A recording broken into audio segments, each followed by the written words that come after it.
안녕하십니까. 주역 64개 노트 정리 풍산점 두 번째 시간입니다. 전체적으로는 24번째 노트 정리입니다. 이번 시간에는 저번 시간에 이어서 풍산점의 개별효에 대해서 알아보겠습니다. 자, 먼저 한자를 한번 읽어보겠습니다. 자, 풍산점 초육 홍점 우간 소자려 유언 무구 기러기가 물가로 나가니 어린아이가 위태로우나 말씀을 간직하고 말을 하여 가지 못하게 함이 있음이라 무구 허물이 없음이라 상활 소자지려 의무구야 어린아이가 위태로우나 어리로 허물이 없다 이렇게 이야기합니다. 자, 효의 위치를 보면은 이제 여기가 상계가 풍이고 하계가 산이죠. 그래서 초육은 음효죠. 부당이죠. 부당. 양의 자리에 음이 있는 것입니다. 그러면 6, 2도 음이죠. 그 다음에 6, 4도 음이죠. 그러니까 6, 2와 친비관계도 아니고 6, 4와 정응도 아니죠. 적응이죠. 적응. 그래서 이렇게 어떻게 보면은 고립무원의 상태로 있다고도 이야기를 합니다. 자, 글을 보면은 기러기가 물가로 나아가니 초기의 단계이니 효 위치상 초육은 그 시간상 공간상 시간상으로는 제일 첫 번째, 공간상으로는 제일 아래에 있는 위치죠. 그래서 마치 어린아이가 나아가는 것처럼 위태함에 놓여져 있으니 그래서 물가에 갔으나 물에서 얼마 떨어지지 않은 상황이니 허물이 없다 이렇게 이야기하죠. 기러기는 그 강가에 살죠. 물에서 사니까 삶의 기반이라고 볼 수 있죠. 그 다음에 이제 이러한 그 초육의 위치는 유약한 음이다. 부당이 육사와 정응의 관계도 아니고 육이와 친비 관계도 아니다. 따라서 고립무원의 상태라고 이야기합니다. 그 왕필이라는 학자는 조금 다르게 이야기를 하는데 한번 보겠습니다. 초효라 아직 지위를 얻지 못한 소자가 있는데 이러한 소인의 비방으로 군자가 궁지에 몰린다고 합니다.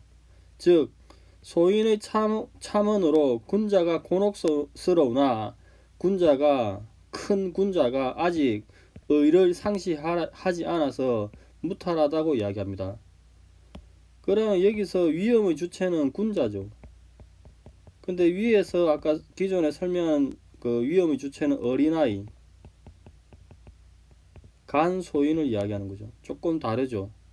그러면 우리가 이제 여기서 보면은 누가 지금 현재 위태로운 상태인가, 위태로운 상태에 빠져 있는가라는 것을 고민할 수 있죠. 아까 말씀드렸듯이 소인의 참언으로 군자가 지금 위태로운 상황에 놓여 있는지 아니면 물을 벗어나 물가로 간 초육, 어린아이처럼 소인이 위태로운 상황에 놓여 있는지 이것은 물가로 간 기러기와 소인이 어떤 상관관계에 놓여 있는지에 따라서 조금 달라질 것입니다.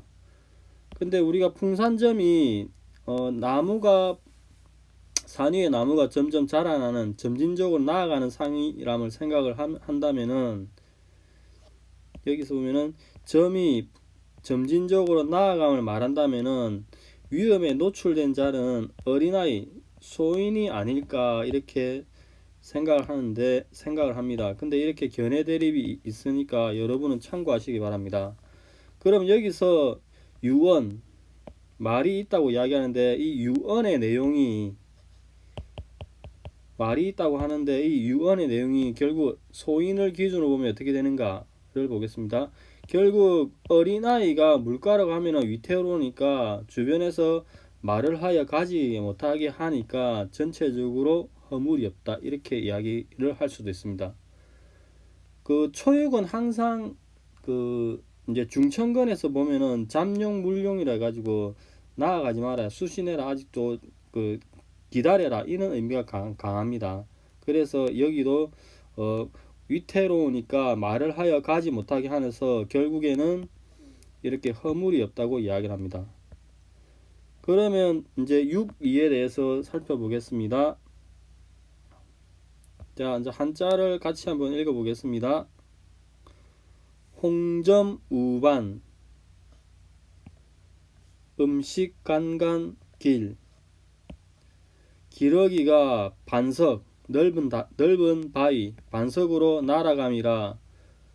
좋은 음식을 즐겁게 먹는다 하니 길하니라. 상활, 음식간간 불소포야. 좋은 음식을 즐겁게 먹는 것은 공연히 한가히 배불리 먹기 위한 것은 아니다, 이렇게 이야기합니다. 그러면 효 위치를 보면은 여기에 6.2와 6.2는 음효인데 중정이죠. 중을 얻었고 음효가 음효 자리에 있으니까 제자리를 획득한 거죠. 이것은 구어와 정응하죠. 이렇게. 그래서 이렇게 이제 효가 중정이고 정응이면은 좀 그 좋은 효를 받았다고 일반적으로 설명을 많이 합니다. 자, 이렇게 전체적으로 보면은 구이는 음이고 정중을 획득했고 구어 양과 정응의 관계에 있다고 합니다. 그러면 이렇게 음식을 먹고 즐기는 화락의 상인데 마냥 그냥 그 무의도시 가듯이 그냥 배불러 먹는 것은 아니라고 이야기합니다. 그러면은 이렇게 그 우리가 추가적으로 검토해야 될 게 이렇게 반석 너럭바위로 간 것과 배불리 먹은 포와의 관계, 음식을 먹은 관계가 어떻게 되는가 상관성을 이제 추후에 이제 보다 더 검토해 볼 필요가 있죠. 효를 받으면은 이게 어떠한 의미를 가진지 조금 더 검토할 필요가 있습니다. 즉 단지 배불리 먹는 게 아니라면은 따로 무슨 계획이 있을 수도 있겠죠. 그래서 이거를 이제 개별효를 받았을 때 이걸 어떻게 판단할 건가는 구체적인 상황에 따라서 조금 달라질 것이라 생각을 합니다. 이게 이제 기존의 설명이고 이제 다산의 설명을 같이 한번 보겠습니다. 자, 먼저 글을 먼저 한번 읽어 보겠습니다. 초육 홍점우간 소자려 유언무고. 기러기가 점점 제방을 향해서 날아간다. 소자에게 위태로움이 있으니 험담하는 말이 있으나 허물이 없을 것이다. 여기서는 험담하는 말이라고 이야기했습니다. 앞에서는 일반적인 설명 중 하나는 조심하라는 말인데 조금 다르죠. 다음 상활 소자지려 의무구야. 소자에게 위태로움이 있으나 위태로우나 의로움이 있어 허물이 없을 것이다, 이렇게 이야기합니다. 그러면 다산 선생님이 이야기한 그 물상을 한번 추출해 보겠습니다. 홍점우간 해가지고 최초에 여기 본 게 풍산점이 있는 거죠. 이게 풍산점이 있는 거죠. 여기에 이제 그 중간에 이게 리가 이제 그러니까 방방 뜨니까 새의 상이 나오는 거죠. 그래서 이 쌍상 간의 수컷과 태의 암컷이 있으니까 이제 홍점우간을 설명합니다. 그러면 진유서 그 진행에 질서가 있다, 이걸 한번 보겠습니다. 자, 여기 이제 풍산전 본계가 있는데 이 풍산전 본계는 천집이라는 지계로부터 이렇게 왔습니다. 이 본계가 초여가 변하니까 이렇게 풍화가인이 지계가 되면 풍화가인이 됩니다. 그러면은 언유서 그 진행의 질서가 있고 점차적 순서에 따라 산다, 이렇게 이야기하는데 천집이 이렇게 음과 양이 서로 떨어져 가지고 음은 하강하고 양은 상승하는 이 비슷한 시절에 군자가 어쩌면 이렇게 바깥에 은둔해 있는 상황에서 다시 되돌아오는 것이 효변을 하여 추이를 하여서 이렇게 되돌아오는 것이 4가 3으로 되돌아오는 거죠. 그래서 이렇게 군자가 비색한 시절에 되돌아오는 것이 바깥에서 돌아옴이 4가 이렇게 3으로 돌아오는 것이 마치 큰 기러기가 점차적으로 귀환하는 듯한 형상을 취해야 한다 이렇게 이야기합니다. 그 다음에 그 우간 이제 제방으로 간다는 이야기는 한번 보겠습니다. 자, 여기가 풍산전 본계죠. 풍산전 본계인데 이 본계는 본계의 목에 천지비로부터 왔습니다. 이게 목계죠. 초효가 효변을 하니까 풍화가인이 됩니다. 이 풍화가인에서 이렇게 전체적으로 리의 제방이 나온 거죠. 리는 이렇게 양강이 두 개 있어서 방이 방비한다 이런 의미가 있는데 이것으로부터 제방이라는 물상을 도출해냅니다. 그리고 이 제방은 물 옆에 있으니까 물 옆에 있는 제방 뚝이죠. 뚝. 그리하여서 이런 리의 새가 초여가 이렇게 효변을 하니까 제방으로 점차 나아가는 상황이 나옵니다. 자, 글을 보겠습니다. 효변을 하면은 지게 풍화가인에서 리의 제방이 생기고 물가에 있으니 이것은 물을 막는 제방을 이야기합니다. 즉 큰 기러기가 제방에 점차적으로 나아간다. 이것을 우간이라고 설명을 하십니다. 그 다음 허물이 없다고 이야기하는 것은 자, 처음에 풍산점 초효가 변하니까 이렇게 초효가 변하면은 위에는 풍, 밑에는 화, 풍화가인이 되는 거죠. 그래서 이렇게 위에가 풍이고 밑에가 리화인 지게 풍화가인이 되는 겁니다. 이 풍화가인의 지게는 그 지게의 모계인 풍택중부와 그 다음에 천산둔에서 왔습니다. 그러면은 이제 이 지게의 모계인 중부와 태는 풍택중부의 이 태는 음이 이렇게 강을 타고 있죠. 그러니까 위험하죠. 음이 강을 타고 있으면 위험하다고 이야기합니다. 그리고 간의 그 또 다른 지게의 모계인 천산두는 간의 소음이 이렇게 있죠. 이렇게 있다가 이제 추위를 이렇게 각각 하게 되면은 이제 말과 소인이 없어지니까 위험과 간의 소인이 없어지고 중간에 이렇게 리로서 분별함이 있으니까 이제 허물이 없다 이렇게 이야기하는 겁니다. 똑같습니다. 무구를 또 조금 다른 측면에서 설명을 하기도 합니다. 자, 풍화가인의 본계가 이렇게 있습니다. 풍산점의 본계가 있고 이게 변한 게 지게 풍화가인이죠. 초여가 이렇게 변하니까 풍화가인이 됩니다. 이러한 풍산점의 본계는 천지비에서 왔는데 이렇게 이제 경향성을 가지고 진행을 하는데 음이 계속 자기 자리에 있지 않죠. 있지 않다가 결국에는 이제 이렇게 초효가 변화해서 제자리를 찾아가니까 전체적으로 무구, 허물이 없다 이렇게 설명을 합니다. 자, 이게 초육에 대한 설명입니다. 다음은 육기에 대한 설명을 보겠습니다. 먼저 한글을 같이 보겠습니다. 자, 홍점우반 음식간간, 홍점우반 음식간간 길, 기러기가 점점 반석으로 나아간다. 마시고 먹으니 즐겁고 또 즐거우니 길하다. 상활 음식간간 불소패야.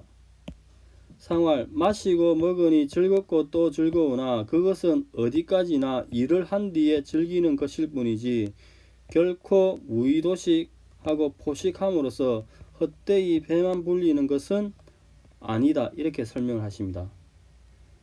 이제 자 한번 하나씩 분설해서 보겠습니다. 우반 너럭바위로 간다 이렇게 되어 있습니다. 자 풍산점 본계가 이렇게 했습니다. 그럼 6,2가 두 번째 효가 이렇게 효변을 하면은 이렇게 이제 지게가 되는 거죠.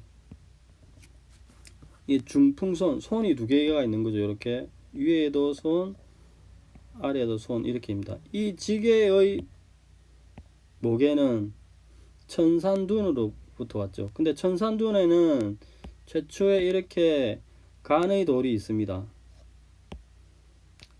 이제 강이 이렇게 하나 있는 거를 이제 돌을 형상으로 본 거죠.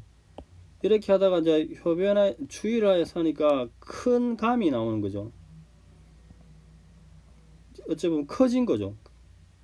돌이 두 개가 이렇게 있음으로써 더 커진 거죠. 그래서 이거 설명을 양이 두 개 있으면 커진 거라 이야기하는데 이것을 둥개의 간은 돌을 상징하고 추위가 되어서 감이 되면은 돌이 커져서 큰 돌, 너럭바위를 이야기합니다. 그래서 결국 기러기가 반석으로 나아간다 이렇게 이야기합니다. 기러기는 물가에 물에서 사는 기본적으로 사는 동물인데 반석으로 간다는 것은 조금 더 나아갔다는 측면이 있죠. 그 다음에 음식 감각을 보겠습니다. 자 여기 보면은 이제 풍산점 본계가 있습니다. 본계는 6,2가 효변하면은 중풍손이 됩니다. 이 중풍손은 중풍손이 모계인 천산둔에서 이렇게 왔습니다. 그럼 천산둔에서는 기존에 상괴가 건 손님이고 이 중간에 이렇게 손이 주인이죠. 그래서 손님과 주인이 있는 형상이 됩니다.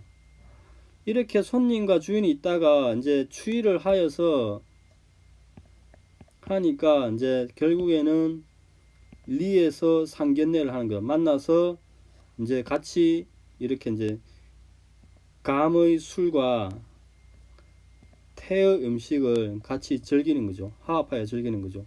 즉 둥계 시절에 손님과 주인이 있으니 추위를 하게 되면은 리에서 상견례를 하여 만나서 술과 음식을 즐기는 형상입니다. 이런 술과 음식을 즐기는 형상은 태로서 즐겁고 리로서 화합하니까 즐거워하는 형상이 나오는 거죠. 자, 이런 즐거워하는 형상을 여기서도 볼 수 있습니다. 또 다른 모계인 풍택중부가 있습니다. 자, 풍택중부죠. 풍산점인데 여기서 여기 풍산점 본계가 이렇게 지게로 바뀝니다. 이 지게는 전체적으로 지게의 모계인 풍산점에서 왔죠. 자 이렇게 보면은 풍택중부 전체를 보면은 이제 대리의 상이 나오는 거죠. 이렇게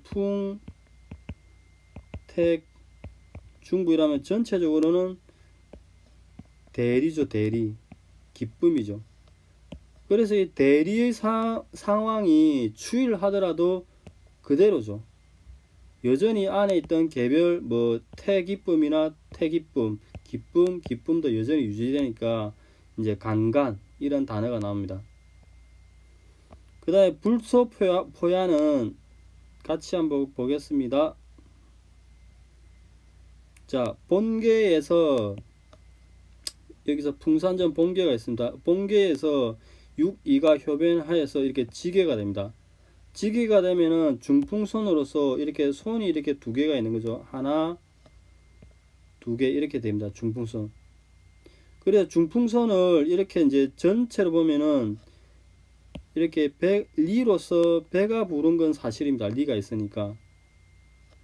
자, 이걸 설명한 뒤에 추이를 하면은 중풍선에서 리의 배가 부른 게 사실인데 이렇게 배가 부른 것은 단순히 무의도식 하는 것이 아니라 전체 대감.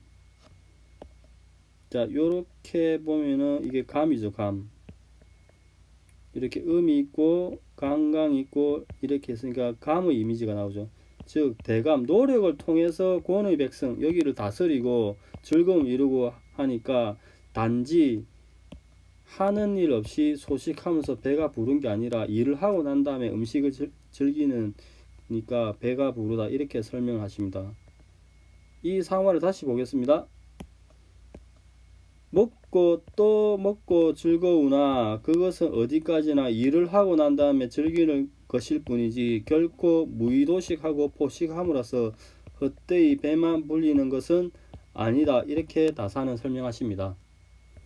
자, 이게 그 다산의 설명이고, 기존에 이제 우리가 아까 보았던 설명은 초육은 이제 강에서 물가로 조금 나아갔고, 육이는 너럭바위 반석으로 조금 더 나아간 거죠.